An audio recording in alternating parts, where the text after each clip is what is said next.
there. Welcome to Personalization Point Episode 9, the 7 most paralyzing mistakes of personalization. My name is Becc Holland. I'm the CEO and founder of Flip the Script. Before we jump in, if you do me a small favor, go to flipthescript.co and make sure you download the deck for this session. Once you've done that, let's go ahead and jump on in. So let's talk about some of those errores. Oh, yeah, I forgot I did this on this slide. Typically when I watch like the top 7 tips to blah, blah, blah, like all I want is the tip, but I don't want you talking about the tip. And so I'll just hit fast forward. And so I didn't want to queue up the tip and then you just look at this agenda slide. So you're just going to have to wait and see. Number 1, the first biggest mistake is not hooking personalization to relevance. Hey, Becc, I noticed that you love Taylor Swift. We over here at Oracle help cloud-based yada yada. That is the number 1 mistake that I see, is thinking that the what works about personalization is that you're personalized. But what it works about personalization, from my opinion, my perspective, is that you're personalized. But the thing that you teased out, you're hooking to relevance. So you always want to make sure to hook your personalization to relevance. If you want to know more about that, if you go to season 2, episode 1, I go into very great depth on how you should do that. But I'd say by code, you're always looking, whatever premise that you tease out in terms of personalization within the first 5 buckets, that you're hooking it into relevance. But you can go to that episode where I go into more. Number 2, the mistake is taking too much time to research that I see people doing. So it's interesting. You need to take the time to research and personalize in most cases. But I also, and I see reps saying that a lot, but also I've seen reps, and by reps I mean myself, take 45 minutes to research because cold calling people randomly that you don't know and asking them to basically hang up on you sometimes is not very fun. So, calling people out of the blue can be a little bit of a deterrent for most people. So often I have hid behind my research and said, okay, I'm going to spend 2 minutes doing this. And all of a sudden it's been 45 minutes and I know every single last thing about them. And then I realize I don't have their direct dial. So taking too much time to research is the second biggest mistake that I see happen. If you want to know how to trim down the time that it takes to research, if you go to season 1, episode 19, it should only take 5 minutes to research 3 personalized premises, and you can store them within Outreach to keep going. But it should only take that amount of time. And so the biggest mistake that I see, number 2, is once I got my boss to agree to let me do research, I'm spending too much time on doing that and kind of hiding behind that so that I don't have to make dials. Number 3, not structuring your team's time for research and writing messages. So within personalization, I would say a mistake that I made was in the beginning, I was saying, okay, I can essentially build a shell sequence because I'm not writing the template, and I'm just going to only tag in hi first name and then all the best and the sender's name and say 7 pillars in the middle and 7 deadly sins. And I would just remind them of things that they need to always think about and always stay away from. When I went from that to, okay, I'm going to put a pretty high level of structure and instruct everyone on where to put the personalization and how to hook it and put that as a field, it sped my team up quite a bit. So I'd say the next biggest mistake is, if I do have an SDR team, of not outlining for them the amount of time it should take to research, the amount of time it should to take send the email, make the call, etc. So if you want to know more of that, if you go into, I believe it's episode 6 within Personalization Point, I go into the math of personalization. We'll teach you how to structure your time during your day so that you can do personalization very, very effectively. But also I would think about writing some level of shell messaging in terms of the reason for my outreaches and, et cetera. If you want to know more of my language, if you go to go.reggie.io, I go very in depth in terms of language and accompanying tutorials. But I would say the mistake here is that you need to write out some level of structure to help speed them up and get their mind frame. I wouldn't just do a shell sequence that is blank, because you want to make sure that they are, not only staying on point and staying within ambit and direction, but also you're enabling them through kind of guiding the way. Number 4, biggest mistake. 4th biggest mistake is thinking that a personalized message means a long message. It's an interesting one. I've gotten a lot of personalized messages. By a lot, I mean about 10. And out of those 10 messages, I think all 10 were way too long.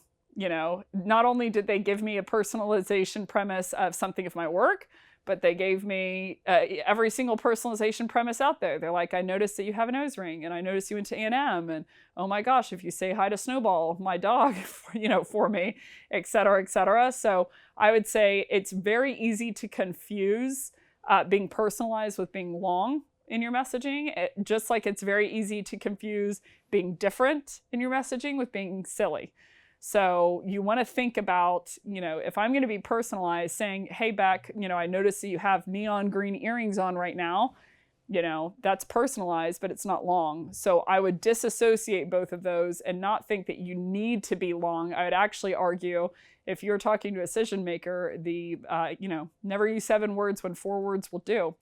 So they get to know you by how brief you can be, when you're speaking to a decision maker. So I would think when I'm doing personalization that you always want to think about brevity alongside it. So give them a detail, but don't sing them the whole song. Number 5, thinking personalization requires a buyer to be super active on LinkedIn. It's the next biggest mistake. So, most of our buyers, they aren't just going to write an article that says, hey, I would love to buy your product, and here's the top 3 reasons why. So I'll see reps go over, the person's profile, and they'd say like, oh, there's nothing there. And I'm like, well, there was quite a bit of meat there. And so I'd show them for this profile in specific, this is what I would have used to tease out the premise. But let's say for a second that this person is not personalized, or this person is not active on LinkedIn, meaning, and what I mean by not active is they are not self-authoring a lot of content. They're not writing articles, posts, webinars, etc., and they're not engaging with a lot of content. I've seen trends for social media where people are on it still, but they are not engaging with stuff anymore. It's kind of the not cool thing to do. So whenever I make a post, or whomever the post that I've seen, it's like 100,000 views, 100 likes. So it's like, holy cow. And that scene is successful. And it's like, well, 99,900 people did not engage with it, but they actually viewed it.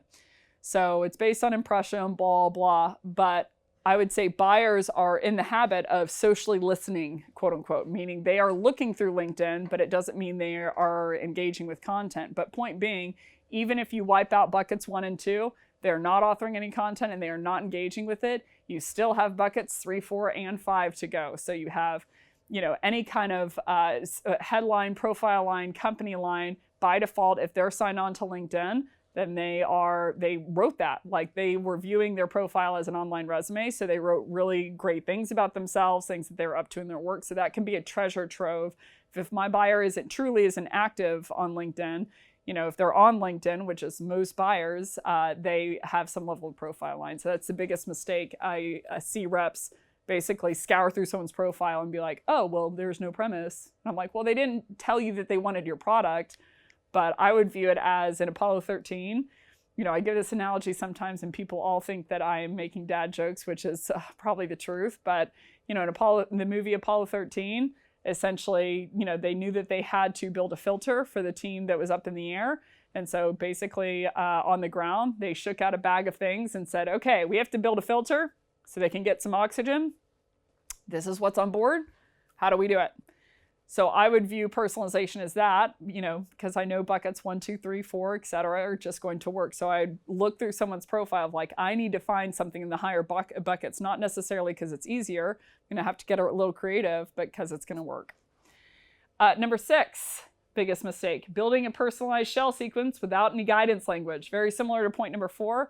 I would always give them some kind of structure and think through that. So whenever I'm viewing anyone's content, I'm thinking through basically what are the amount of lines that they are telling me that I should do, that this thought leader is telling me that I should do. What is the length of each line? What is the purpose behind each line? What's the purpose behind the email overall? And how can I systematize what they're saying to me so I can put it within a sales engagement provider and I essentially can scale it. So even though us sales trainers would love to make you think that we are special snowflakes and that you can't get the value without us, you definitely can. So I would think about, whenever I'm building a sequence for my reps, if I do want to use third-party training, I would look through and say, what is the gist of what's being said here and what is the technique behind it? And I'm going to put in a couple of examples, train my reps on it, see if it works. And if it does, then I'm going to think, what are the other 5-10 examples of, I know that I was eating a sandwich and it was effective. So what are the 5 different types of sandwiches? Or I know, having a drink was effective. So what are the 20 different kinds of drinks that I could have, kind of thing. But I would always equip my reps with some level of structure within personalization in the sequence so that they have a good place to just jump off of and add the creativity. So it's much easier to add to something than it is to create something right off the bat, by yourself. So I would just enable them with that. And then the 7th biggest mistake I see is making it gimmicky or silly. I make jokes. I'm not very silly though. I like for people to get to the point. I'm extremely direct. This is just me personally. And a lot of decision makers are very high on the D in terms of the DISC scale, if you know DISC profiling. So they crave for you to have a decision, make a decision quickly, to give them the only necessary information and to move on because they're making a high volume of decisions. So I know that the goal here is that we're trying to do something a little bit different, but as to quote Coco Chanel, to be irreplaceable, one must always be different, but not necessarily silly. So I would always err on the side of treating someone respectfully, using their time wisely and not, sending them gifts, etc. This is just a personal thing.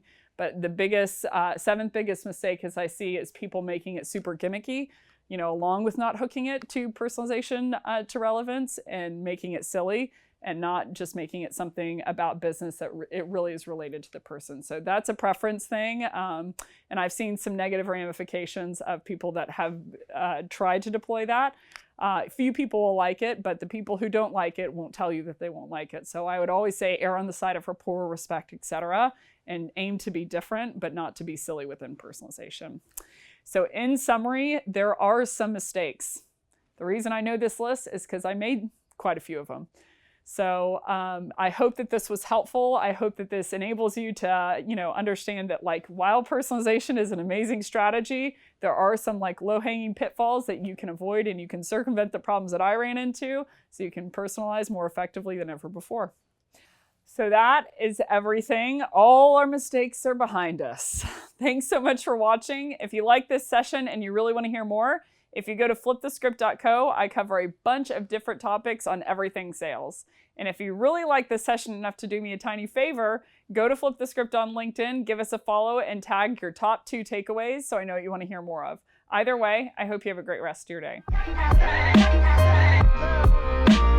Watch out.